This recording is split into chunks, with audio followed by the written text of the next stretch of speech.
understand.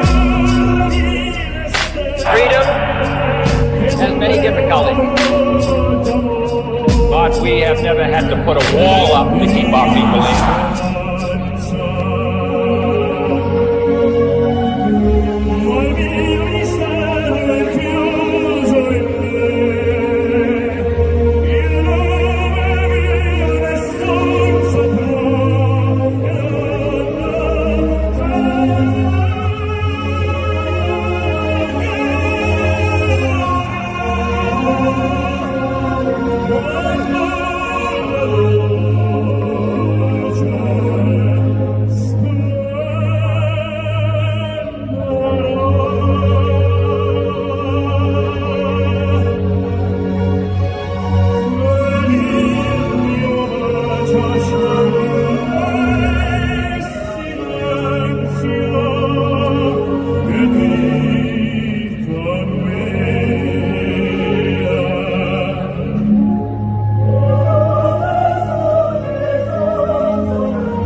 Yes, Trump derangement syndrome. Trump derangement syndrome. Okay, welcome to the Leo Zagami show. This is number 12 in our new podcast series, The Counter Cognitive Warfare. Our MAGA Counter Cognitive Warfare is reaching wide. It's reaching a lot of people. I mean, we had a good week. We had a good week. Our last video was above 50K on Bando video. Alex also reposted it on his Rumble, and we have around 20,000 there too. And then we have, of course, all our own channels. So it was very successful because we were the first people to do a podcast that put together what was just happening. Just happened basically with the Cybertruck explosion in Las Vegas and the event the tragic event that went on a few hours earlier in New Orleans. Both of them, of course, have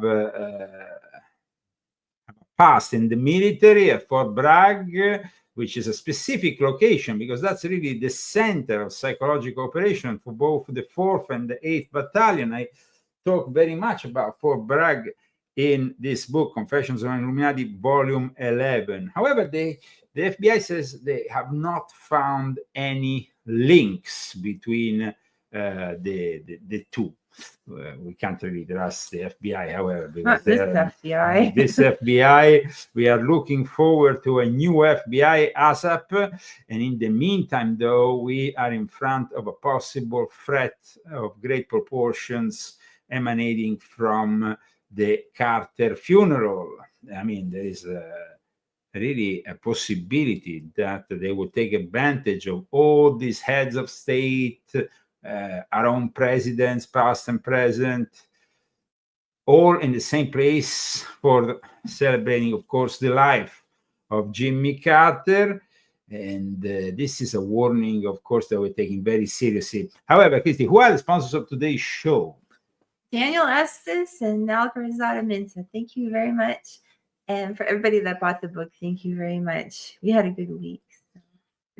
Great. You can, of course, become one of our sponsors anonymously, or you can have your name on the show just by donating at gofundme.com And if or you have Cash a App. business, oh sorry. Yes. If you have a business, we did reach 50K last week. Actually, don't you think it was more than that? Because we did one on Saturday. I just said we reached over 50K on Band Video, another almost 17,000, almost 20,000 on Rumble, on Alice channel, and then we have our own channel. So we have reached around 70,000 people with our last show. It's a great opportunity for small businesses to make your name known. If you would like to contact us, you can do it. Our email is, of course, in the description of this video, or the Illuminatorum Universalis at gmail.com. And it doesn't matter what kind of donation you give, anything, we appreciate anything. So for the moment, we can guarantee you at least once a week with the present donations we have received, we will be able for the month of January to be at least present on Saturday. I mean, that is guaranteed, but we can't, of course, for the moment, guarantee you 2 times a week or more, because we simply don't have enough sponsors. But I would like to give an applause for all those sponsors that believe in us, past and present.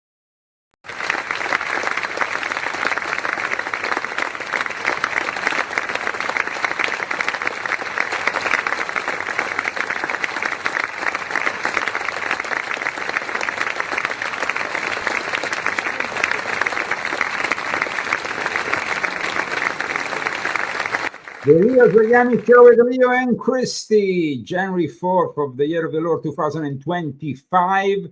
This new year, unfortunately, started with 2 terrible acts of terror.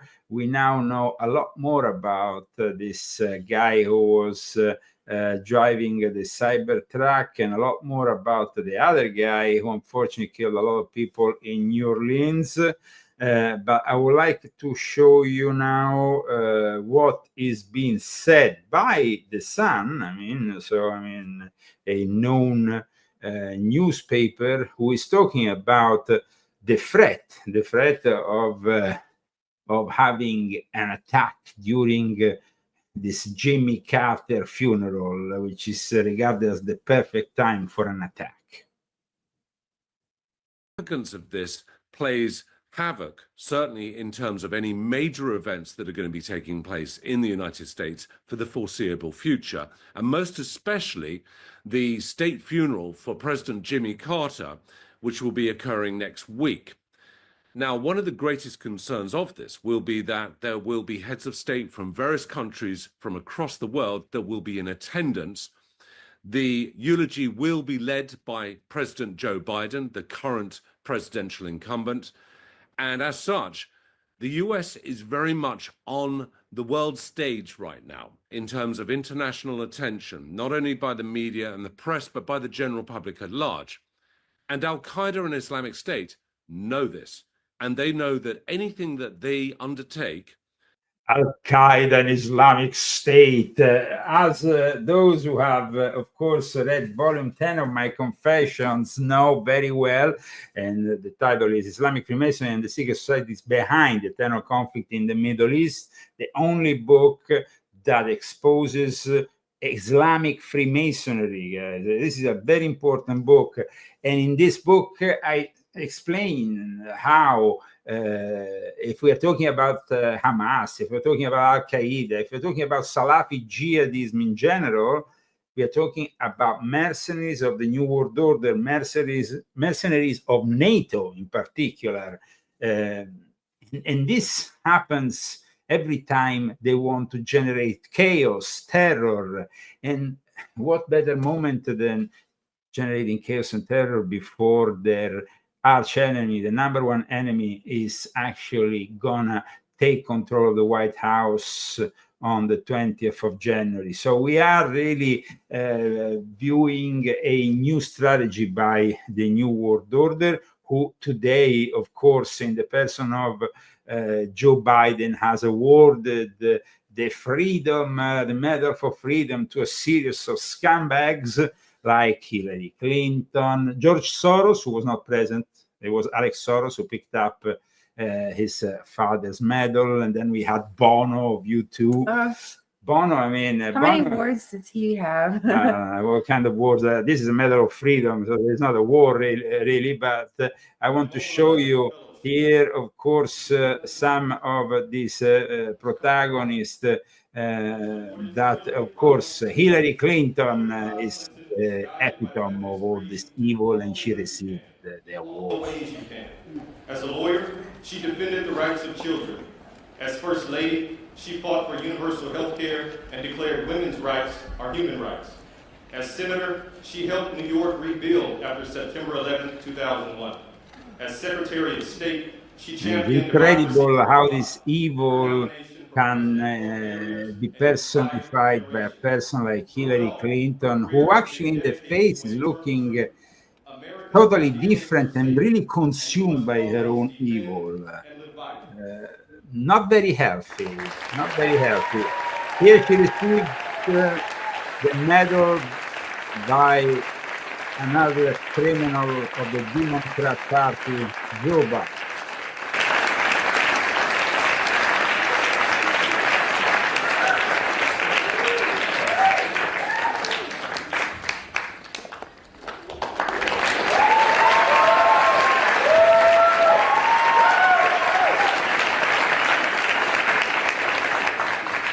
Really, I mean, a bunch of awful people present left, right, and center for an event in which Joe Biden, of course, looks dazed and confused as usual.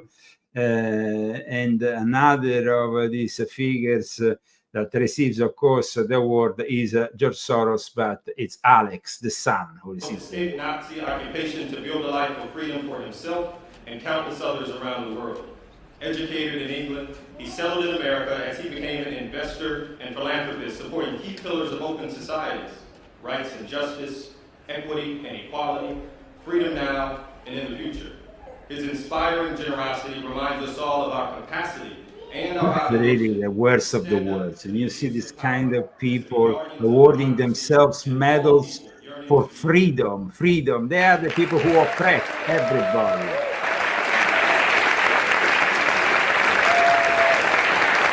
This is Alex Soros, who is the son of George Soros, receiving the medal for his father, who was not present. George Stevens Jr. And then there was another, I mean, there is many other of these people. Like I said, there was also Bono.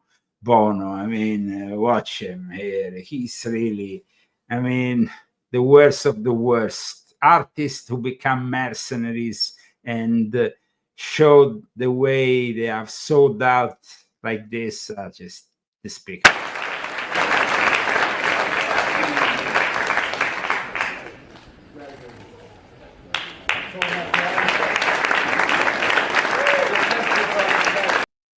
What do you think, Christy, about all these medals they award to themselves? Medal of freedom. Like, I don't know. It's like, I don't know. I have a lot of ideas about this. Really. They're doing a lot of stuff before they do a lot of stuff. And I feel like something's going to happen. I really do. Cultist funeral, I repeat, could be the perfect time for a attack. And in fact, it's not only me saying that. It's not only the son saying that. There's a lot of newspapers that are giving this alarm, possible attack, terrorist attack on the funeral. Let's check for a moment, just so people can understand. It's considered basically attractive to extremists. So this is why we need to understand that whatever happens from here to Trump's inauguration might be pretty ugly, especially if they use an event like this one, because this could really trigger, with all the presence of all these world leaders, will trigger a third world war that they want. These people want a third world war, especially in Europe, now that Trump is coming, they are desperate about continuing their war, supporting Ukraine, and they are broke. That's why, I mean, what are they going to support this? How are they going to support They this? don't even have any heat over there. They don't have any gas, any fossil fuels. Germany is in a complete disarray. I mean, they are in an economic crisis. Elon Musk will be interviewing the leader of Alternative for Deutschland on his platform before the elections. Scholz, the chancellor, is saying that this is not good, that they are interfering with the German democratic process. I mean, what democratic process? This Germany is never been a democracy, because after Nazism they went into a controlled kind of situation with East and West Germany, and then there was the unification of the two Germanys, but it was all very much controlled always. So they never had any real control freedom.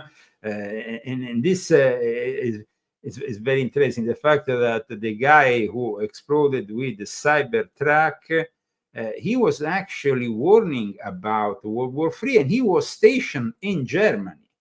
This is I was there too. You were, not with my family. Yes, I was a because military kid. Yes, so you were brought up there.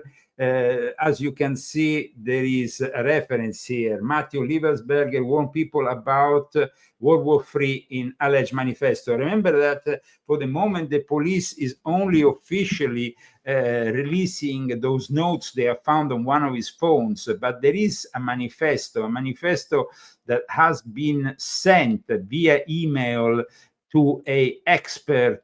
So this retired Army intelligence officer called Sam Showmate started a dialogue with Liebesberger before he actually did the suicide mission. And he discussed it in an episode of the Sean Ryan show, which is extremely popular in the last few hours. And in this email manifesto, there is some very interesting reference which we are focusing on now, because it's about really understanding this warning which involves the drones that we have seen, a technology that usually is only referenced to by ufologists. I mean, talk about some kind of gravitational technology. It's difficult to understand at this point if this retired intelligence officer is, of course, being completely genuine. But I have seen the interview, and he seems to be rather genuine about what has been written in this mail. This mail, which we have here, has been only redacted in a couple of spots, because, of course, we are talking about also the mention of people who are still on active duty. You see, he was on active duty himself. He was at the moment stationed in Germany. This email that was sent, of course, via Proton, and people who know Proton know very well this is an email service very much used by intelligence operatives and people who simply want privacy. The email here sent on Tuesday, December 31st, 2024 at 10:42 a.m. Initial contact talks about some very interesting things. And at the end, it says you need to elevate this to the media so we avoid a world war, because this is a mutually assured destruction situation. It talks also about drones, about this technology that apparently is only in the hands of China and the US. This technology, of course. He must know something. He's a Green Beret. Well, it's definitely somebody who was in the special forces. Now, when we talk about Fort Bragg, it's not only about psychological operations. All the special forces of the army are centered there. I mean, it's really a very important base. Of course, with over 30,000 people, it's possible that the guy who conducted the attack in New Orleans never ever met the guy who did the attack in Las Vegas, though they both use Turo, which is this app service to rent their cars. It could be that they were both inspired in a way, just like Manchurian candidates. I mean, I explained here the importance of Fort Bragg in the context of psychological operations, but I also explained how people can be programmed. So this is why this book has been so important. And by the way, the reference to 9/11 with this 11 is not casual. Of course, it's not a coincidence. It's done on purpose, because that was also not only an attack, but also a psychological operation that changed forever the mindset of Americans. So we are, of course, witnessing things at the beginning of this new year, which are quite impressive, to say the least. And we have only a few days left of this incredible incompetence. Unfortunately, great incompetence.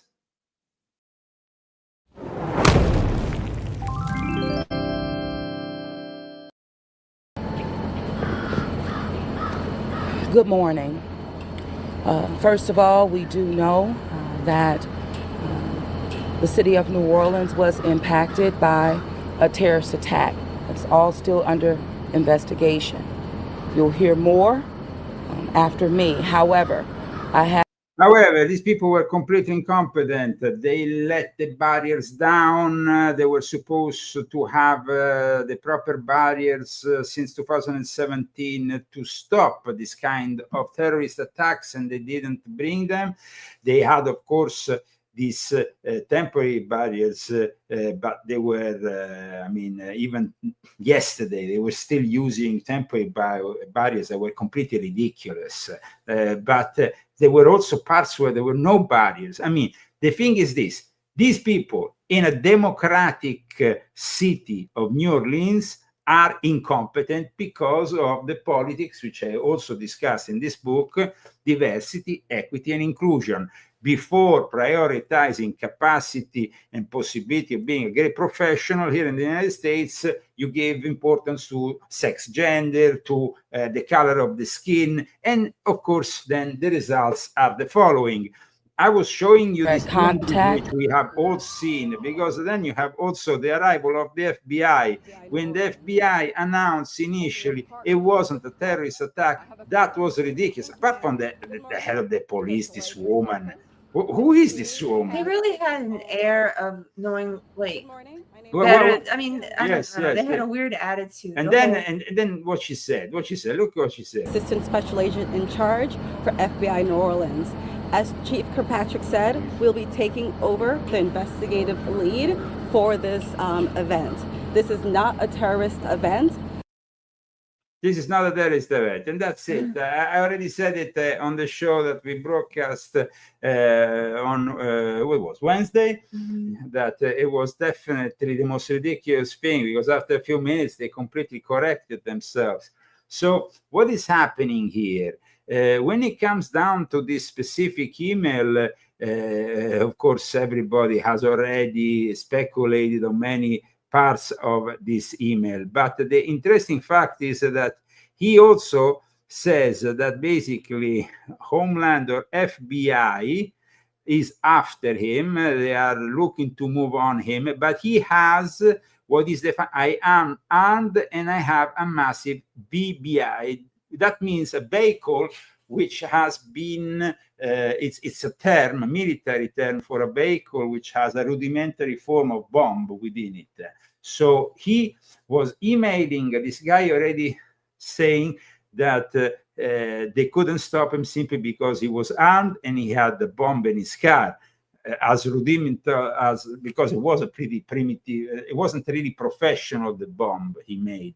And actually a lot of his colleagues were surprised for the lack of professionality.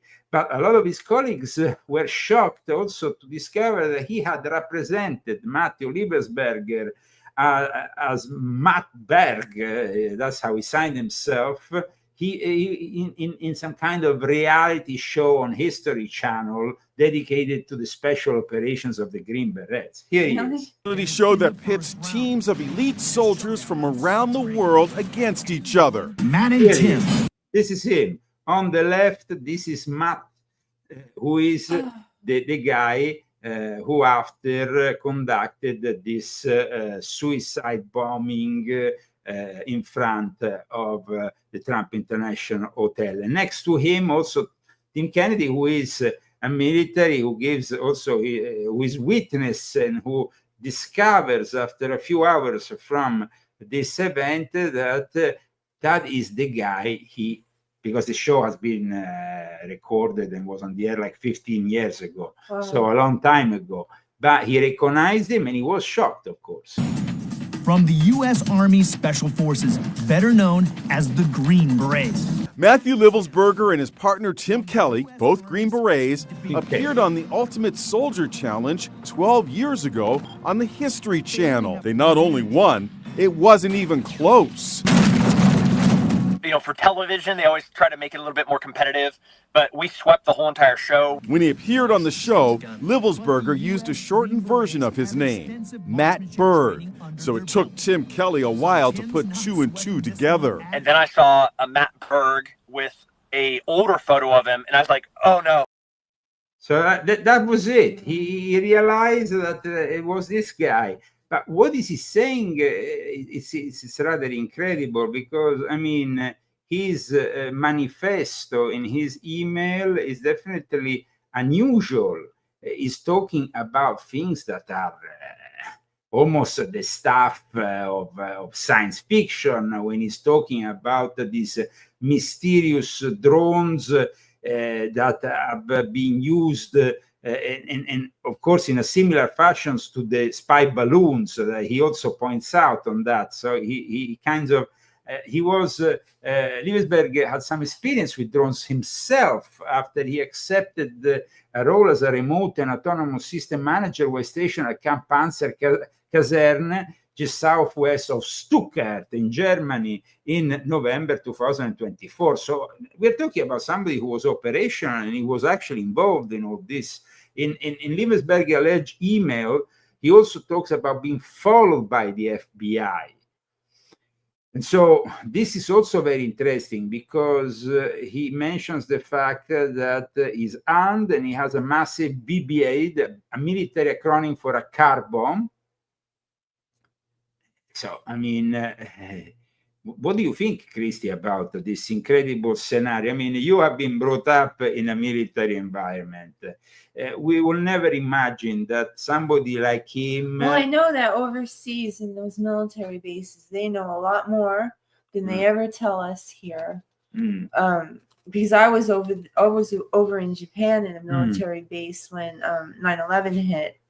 And, I mean, the stuff that we knew over there, like my family didn't know, you know, so I think maybe he has info because of all the drones that were going around. And... Well, he apart everything else, he talks about. I mean, he talks about this technology, a gravitic propulsion system, which refers to a hypothetical propulsion technology that would use the force of gravity to propel a spacecraft or a vehicle, essentially manipulating gravitational fields. I mean, it's the stuff of science fiction or the stuff of reverse engineering, which we have discussed many years on my show. And of course, we have discussed, and I have discussed especially in volume 9 and in volume 7, because the reverse engineering of this kind of technology is now manifesting with the AI,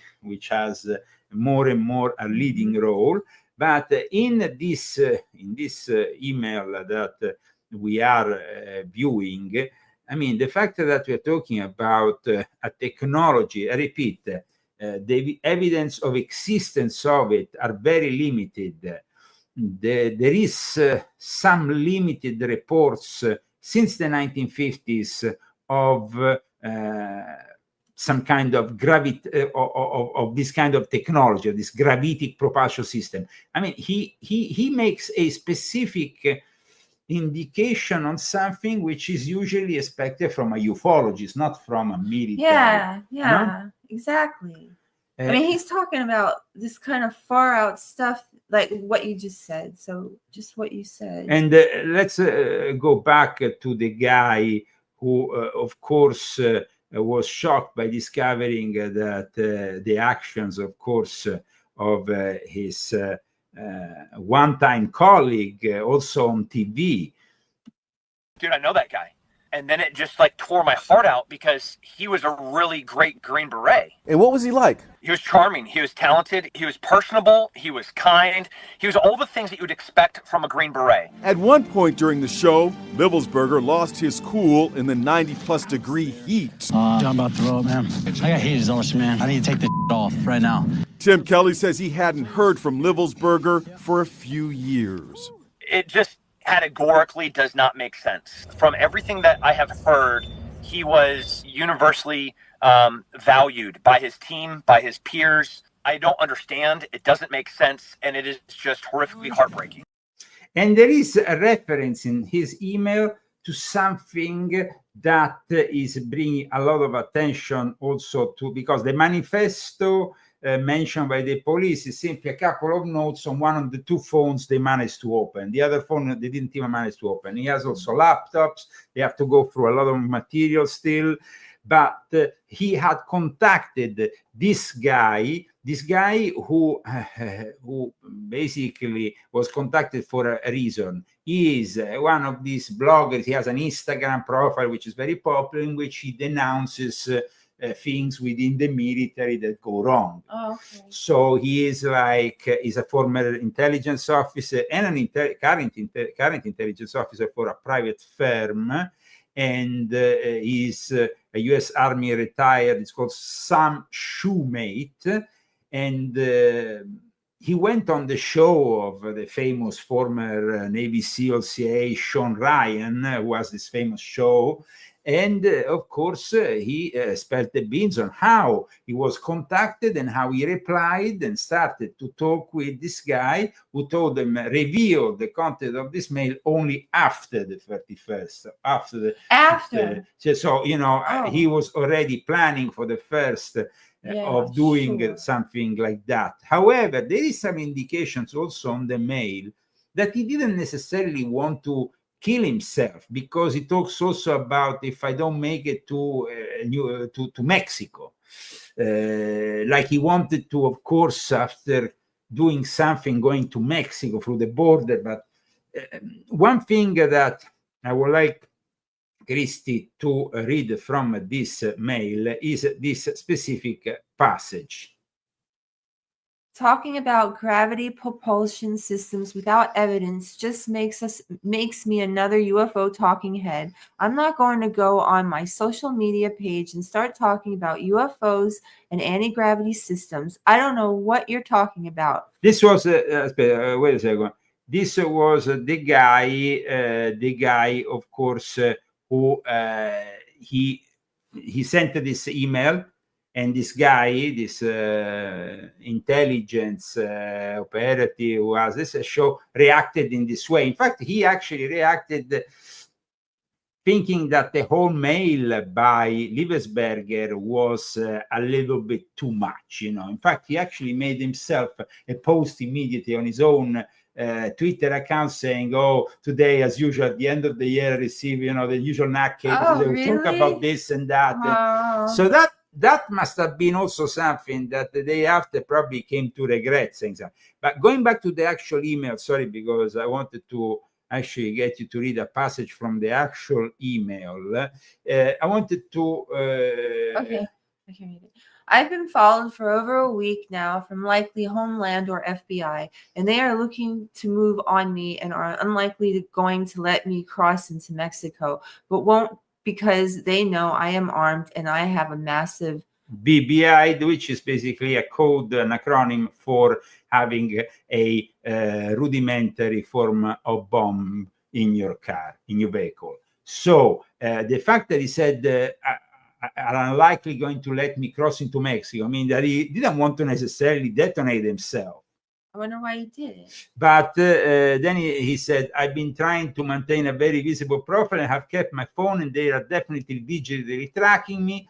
I have knowledge of this program and also war crimes that they were covered during airstrikes in Nimrud's province, Afghanistan. And that is really where the interest of everybody is going, because this is this part of the email, which has a couple of names redacted, is him denouncing, and this is also, it came out in the 2 notes mentioned by the police, the fact that he did this thing of suiciding himself, of carrying on that, because he couldn't live with himself. He couldn't live with having killed so many civilians in an unjust way, in an act that there were airstrikes conducted and strikes conducted on over 125 buildings and 65, and of course a lot of civilians were killed, and apparently this is what upset him. He was part of a whole program, and he's saying you need to elevate this to the media so we avoid a world war, because this is a mutually assured destruction situation. So a warning that is present in this at the end of the mail is that you need to elevate this to the media so we avoid a world war, because this is a mutually assured destruction situation. And it's all coming also from... What does he mean, mutually assured destruction situation? That there is something, and I mean, he says he conducted targeting for these strikes, killed hundreds of civilians in a single day. It was supposed to take 6 minutes in scramble aircraft and CENTCOM. The UN basically called these war crimes, but the administration make them disappear. So, what a bunch of criminals. This is something that, of course, everybody is discussing. But then let's go back to the other gentleman, not so gentleman, who instead killed all those people in New Orleans, because this is also another very strange kind of situation here that arises from the fact that immediately after the attack in New Orleans, in the early hours of the 1st of January, the FBI arrived to his home, and they broke into his home, but they then left is a trailer. It's a very squalid trailer. Why did they go? No, they went there, but then they left. They Why left did the they place go? open, and then a journalist went in immediately after, and we can see. They left it open. But then they after compromised the scene. Well, the thing is, they let the scene being compromised, because then yesterday the police had to go back, seal the whole place and everything. But in the meantime, the place was compromised because they had left everything open.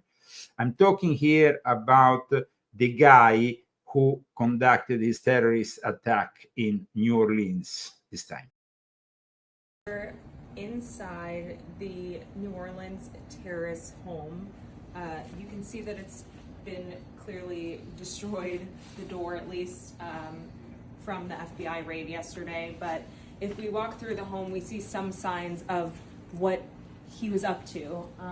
He had this work area here, lots of different chemicals laid around, and different electronics. This is, again, a work setup. Left receipts, just very unkempt in here.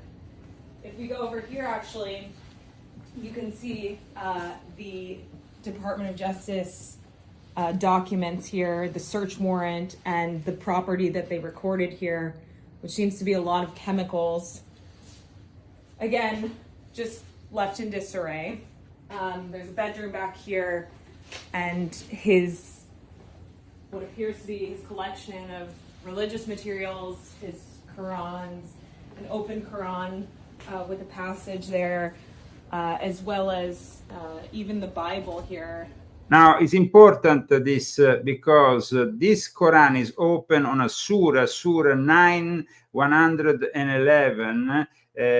This is a very specific surah that invites to the ultimate sacrifice. We can go and, of course, analyze it. Some people said that his version of the Quran was a kindergarten version, but let me tell you, there is no kindergarten version. Of course, there is different versions of the Quran because they have a bunch of Islamic versions that, you know, I mean, I have described in volume 10 of my confessions what happens with the Quran. You don't have a centralized thing like the Vatican that approves the Bible and then it becomes the approved version, and then later on, maybe after the reform, we have the Reformation, we have other versions of the Bible, especially the King James Bible. In the Quran, of course, you have certain hadiths that are recognized, but of course, depending on the faction, if you are a Sunni, if you're Shia, if you are many other factions that exist within both Sunnism and Shiism.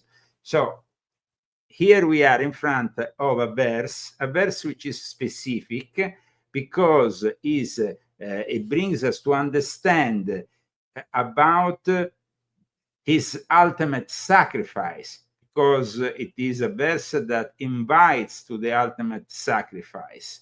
So I wanted to, of course, show you this passage and read it, and especially invite you to see how many versions there are only on the internet, just to show, you know, people say it's the kindergarten version of the Quran.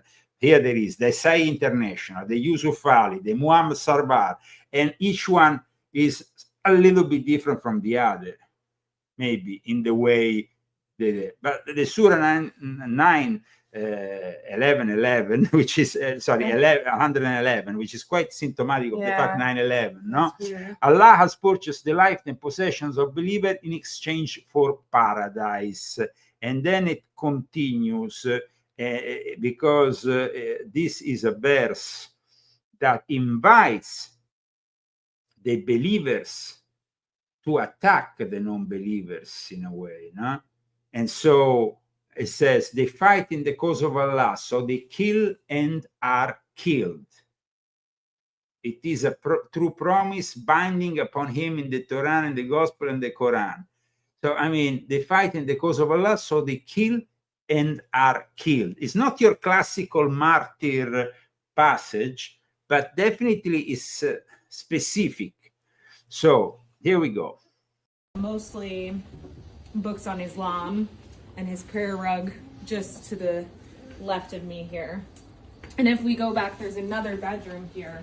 You can see he left all these belongings, contact lenses, personal belongings, now, bathroom. The interesting thing is that the FBI left the material used to make the bomb here, where the journalist is going, unattended. That's and strange. Then this is really insane. The light's still on, some kind of station set up here. We're not really sure what that was for. To make a bomb, what is it for? There's also a bedroom. You can see clothes left here, and just a sign that someone was here up until those last few moments when neighbors said he left just before the New Year's holiday, saying he was done with his lease, it was up, and he was on his way to New Orleans where he would live there. Didn't take any furniture because he said his new home would be furnished. That's all we know so far. This is a journalist from the New York Post. She was capable of entering the place undisturbed, and so many other people apparently went in and tampered with the evidence. At one point, though, the police started to realize that maybe they needed to go back and seal the whole place like it should have been done from the start. Jabbar's home then was revisited by the FBI. lot more about the suspect. This is video provided by our Fox 26 Houston team that does show the home belonging to Jabbar. Now, the Federal Bureau of Investigation has announced that bomb-making materials were found inside the 42-year-old's home. That is according to a release put out by the FBI. In that release, officials said they are working diligently to further the investigation and evaluate evidence, interview victims, and analyze tips related to the attack. Yeah, and why did you seal the place then? 2 days into the investigation, the FBI had received almost 1,000 tips, and leads have been sent to the FBI field offices all over the country for investigation. FBI officials stated that as of Thursday, all evidence recovery along Bourbon Street and a short-term rental home over in New Orleans that was used by Jabbar have been completed.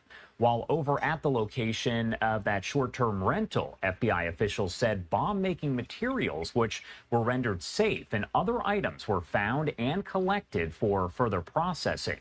FBI special agents located similar materials, they say, at the search of Jabbar's home. That is over on Crescent Peak Drive in Houston, and you can see some of the video there on your screen. The Bureau of Alcohol, Tobacco, Firearms determined that Jabbar was the only person who could have had access to the home when the fire was set.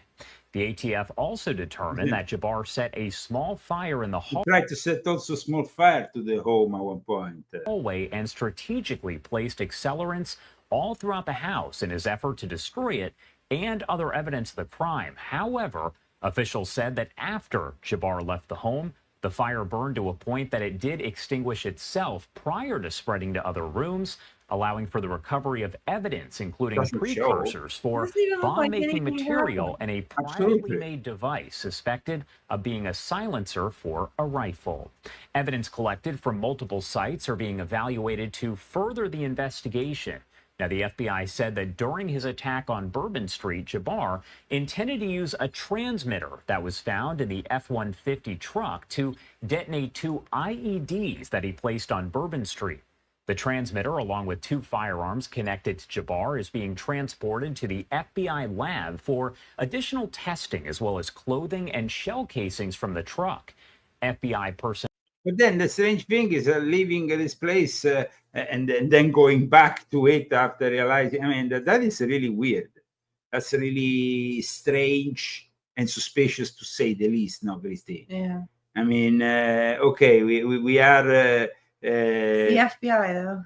I mean, okay, it's the FBI, but it's they've been doing a lot of shady things. So. That is completely true. I mean, they have done definitely a lot of shady things, but I mean, to abandon the place and then going back to it, and at the moment, then we have a new, between brackets, conspiracy theory, because the fixation has kind of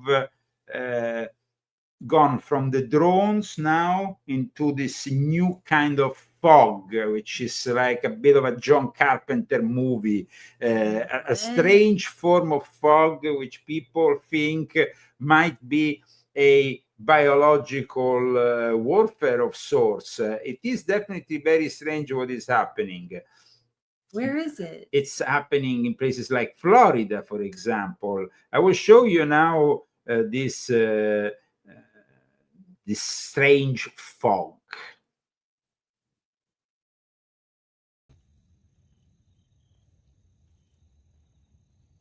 We don't know what it is. It's weird. It has a weird consistency. I'm not. It's a weird consistency. What it is, though, huh? Does not look like fog. Christy coughed only watching it. So, I mean, she has a... It's making me cough all of a sudden. Weird. Very weird. I had a reaction. She has I just saw it and started coughing. Now I need...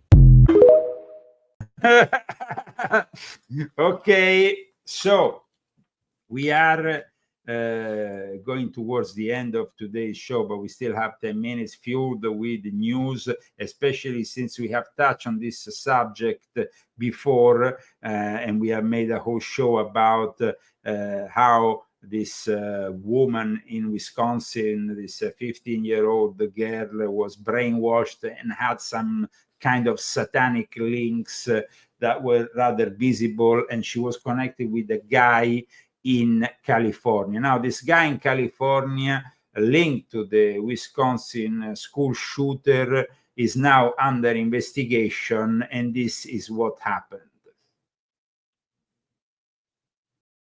Carlsbad man who police say made threats he wanted to commit a mass shooting and blow up a government building appeared virtually in civil court downtown today. It's our top story on the 4. I'm Shanna Handy in for Anna Laurel. I'm Carlo Cicchetto. CBS 8's Kelly Hessedal joins us live from the Hall of Justice. Kelly, this is a story CBS 8 broke last month. This is the man investigators say was messaging with a Wisconsin school shooter. So what happened in court today? Yeah, there are a lot of layers to this story. So this hearing today was to determine whether or not Alexander Papendorf is allowed to own any firearms. We know that there are no criminal charges pending against him, but we also learned today that there is an active criminal investigation underway. So Papendorf, he appeared without an attorney, and it seems he may not grasp just how serious this case is. Can you please turn your camera on, sir? Okay. Yes, Your Honor. Okay. And you can hear us okay? Yeah. 20-year-old Alexander Papendorf appeared virtually in civil court, dressed in a shirt and tie. He spoke to the judge from an unknown location. Are you ready to proceed today, Mr. Papendorf, or are you? Yes, Your Honor. He told the court he wanted to move forward with today's civil hearing, despite a separate criminal investigation that's still underway. You do have a Fifth Amendment right to remain silent and to not incriminate yourself. So the court would be willing to continue this matter out for a couple of months to see where the criminal investigation goes, and then we could come back at that time. Would you prefer to go that way? We can just do it today, Your Honor. Sorry. However, the judge said based on the seriousness of this case, the court would postpone the hearing until spring. Last month, Carlsbad police served Papendorf with a gun violence protective order. Investigators say Papendorf messaged with Wisconsin school shooter, 15-year-old Natalie Samantha Ruppnow. According to the 2-page restraining order, during an FBI interview, Papendorf admitted to the FBI agents that he told Ruppnow that he would arm himself with explosives and a gun and that he would target a government building. Right before today's hearing ended, Papendorf. Well, definitely something weird going on. They are really trying to cover up a lot, and I don't know if in the end they're gonna clear the position of this kid who really doesn't understand how bad his situation, because he apparently was inciting this young girl who, as you can see from this image, had a T-shirt with the name of the band that I discussed also in Volume 8 of my Confessions, because there were two bands, Rammstein and this band, and then of course Marilyn Manson inspiring the Columbine shooters, and she seemed to have been fascinated by it. We don't know, guys, if in California we can have some kind of justice and a proper investigation. It seemed like it was very light, the whole thing. Even him, he took it very light. He said, I apologize about the whole thing. But there is, of course, apologizing is not enough. He had promised to attack a federal building and of course, doing something that was illegal. So we know there was a connection with her. Now we're gonna see if justice prevails in California. I doubt it. I seem to doubt the possibility of finding justice for this kind of cases in California. We have been discussing, of course, the Medal of Freedom. We saw the Medal of Freedom, but at the moment, we should have also another kind of medal, a medal of farting. Yes, there is a politician from the Democratic Party who says, we will fart hard for our freedom. We will fight hard for the freedom to vote. Sorry, you will do what? American dream possible. We will fight hard for the freedom. We will fight hard, but we know that the Democrats fight hard. We remember, and we will always remember during the early days of the confrontation between, of course, Russia invading Ukraine and all the response. And then we were still somehow at the end of the pandemic. This legendary clip by Eric Swalwell, who really farted live. Listening to the president talk about this swap of dirt for U.S. military aid. Chris, so far, the evidence is uncontradicted that the president used taxpayer dollars to ask the Ukrainians to help him cheat an election. And the complaint that I've heard from Republicans. He also paused a little bit, but remember, guys, they are gonna fight. Actually, they're gonna fight for our freedom. That is what they. The American dream possible. We will fight hard for the freedom. Don't worry, guys. Democrats, one thing they know how to do is to fight hard for our freedom, and we will let them. We will let them do it because it's important. In the meantime, you remember that guy who looked a little bit like Padre Pio, this terrorist who once upon a time had a turban, then he took off the turban, he seemed like Fidel Castro, and now, guys, the ultimate transformation of Giuliani, wearing a great suit and receiving the foreign ministers of France and Germany in Damascus. Here he is. Let's see. This is the foreign minister of Germany. He used to be an escort once upon a time. That is the other foreign minister of France. And then, of course, here is Giuliani, his new look. Nice suit. How does he look, Christy? He looks like a politician. A politician. I kind of reformed, from being once upon a time with Al Qaeda. Then he was with ISIS. Then he created his own. But now it's a succession. So now he's a politician. And then he's a politician. I mean, maybe once upon a time he was a leader in ISIS. Yes, ISIS, the terrorist. He used to have a $10 million wanted. He was wanted by the FBI, the CIA, and now that 10 million thing has been lifted by Joe Biden. He's who has granted him a new suit and the possibility of selling himself to the West as a reformed man of Islam. But if you want to know the truth about this crook, read volume 10 of my Confessions, guys, the only book that talks about Islamic Freemasonry. How can you become a super Freemason after wearing a turban? There is a whole transformation. No. Okay. Now we are about, of course, to end our show today, but we still have maybe something else.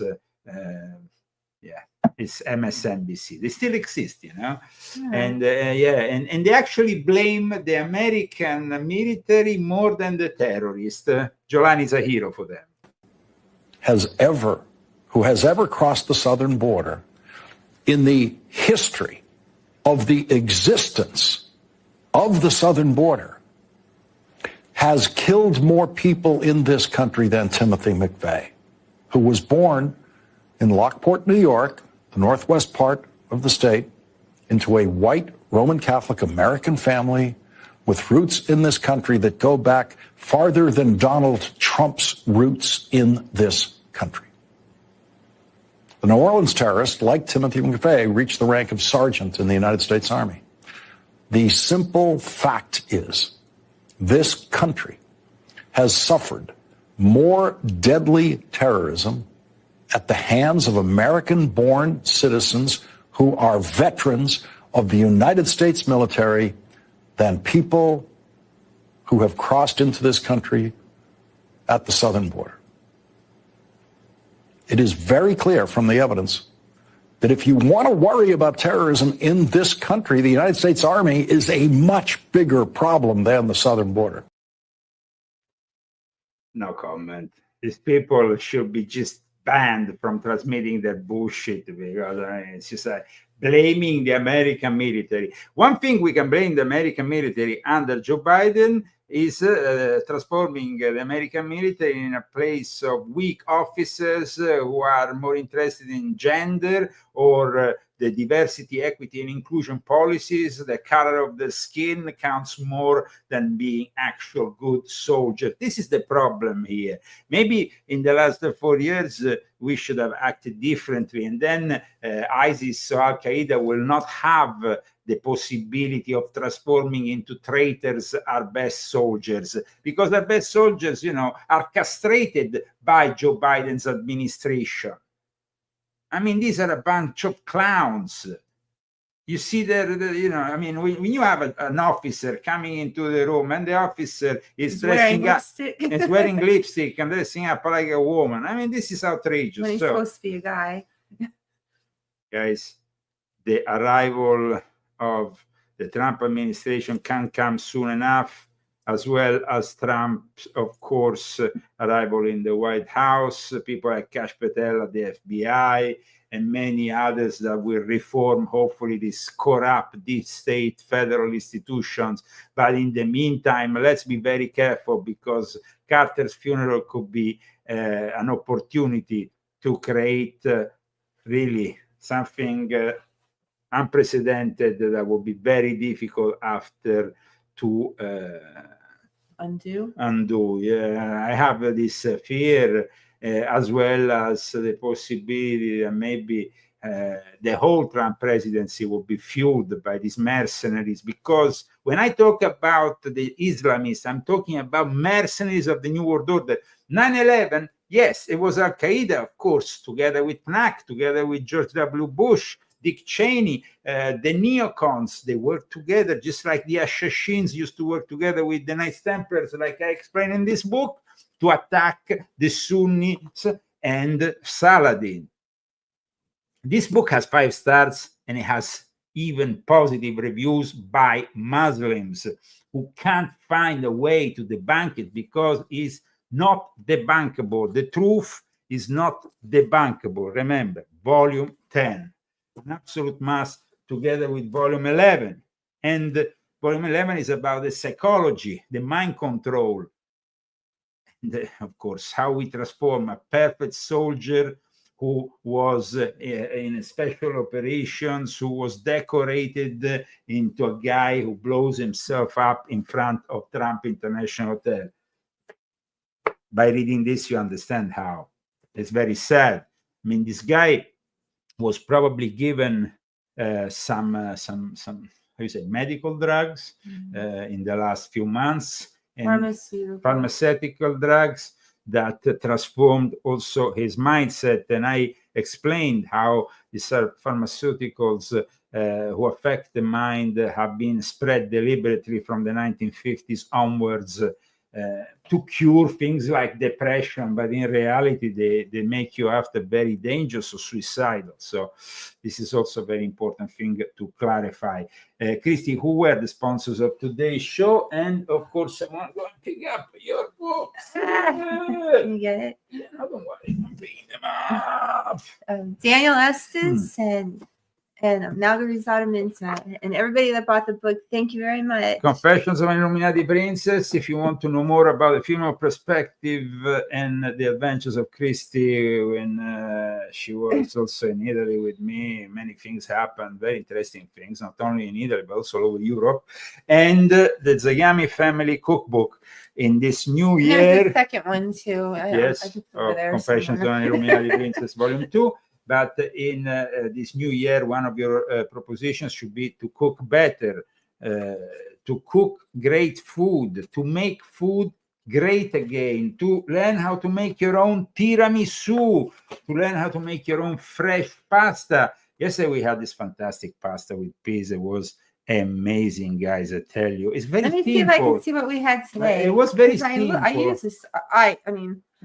She uses her own cooking book when she forgets the recipe. So she actually, I always go on here and look. Yeah. But I made this one. Yes, very good, very good, absolutely very good. That's fantastic. The tomato one is really good. A lot of people are appreciating the Zagami family cookbook. You should get it as soon as you can. It's a book with a lot of great recipes explained in a very easy way. Very easy way, I tell you. Getting hungry, guys. I'm gonna go and eat something. Actually, we're having that right now. So. Yes, we're having a great pizza made by Christy today. Yeah, guys, if you learn how to make pizza, it's much better than buying those frozen pizzas. That I tried them all, guys. I tried them all, and they all suck. They are just as bad as Liz Cheney, who deserves prison. Here is Liz Cheney receiving her. Here she receives an award. You see, a bad pizza, frozen pizza, is just like Liz Cheney. Trust me.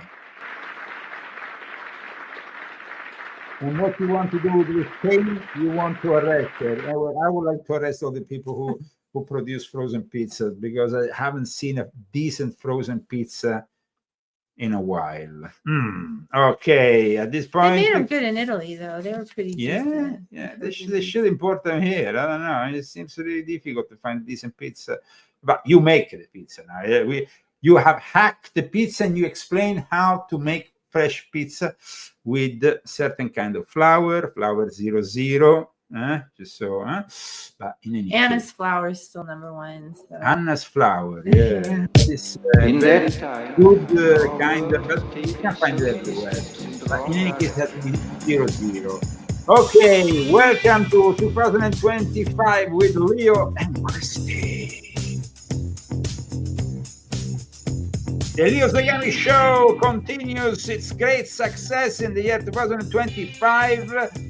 Please join us next week on Saturday, and of course, if we receive some help in our sponsorship, we will be back also with another show in the middle of the week. See you soon!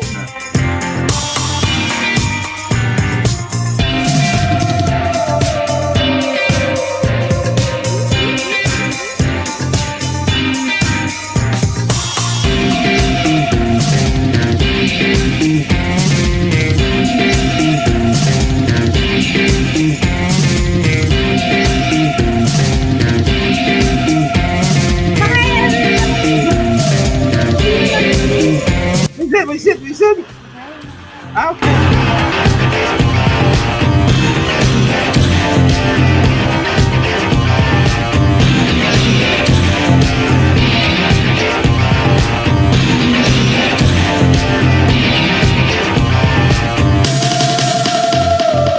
The negative utopia, science, technology, social organization, dehumanization.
Technology, social organization.